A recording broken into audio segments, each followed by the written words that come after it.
একবার একটি হারেসা নামক সাপ কান্না করে মুসা নবীকে বলছে, হে নবী, আপনি একটু আল্লাহ তাআলার কাছে দরখাস্ত করুন, আপনি আল্লাহর কাছে একটু দোয়া করুন, যাতে আখিরি নবীর কাছে আমি ক্ষমা না চাওয়া পর্যন্ত, আমার নবীর সাথে আমি সাক্ষাৎ না করা পর্যন্ত আমার যেন হায়াত বৃদ্ধি করে দেওয়া হয়। তখন হযরত মুসা আলাইহিস সালাম আল্লাহ তাআলার কাছে কান্নাকাটি করে বলছে, হে আল্লাহ, আখিরি নবী তো আসবে সবার শেষে, সে আসতে তো অনেক দেরি, আমার হারেসা সাপ এই অবস্থায় কিভাবে থাকবে?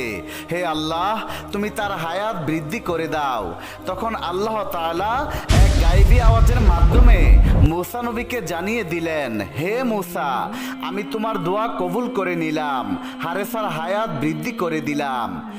একটি সময় গিয়ে এই সাপটি মদিনা থেকে মক্কার দিকে রওনা দিল। বিশ্বনবী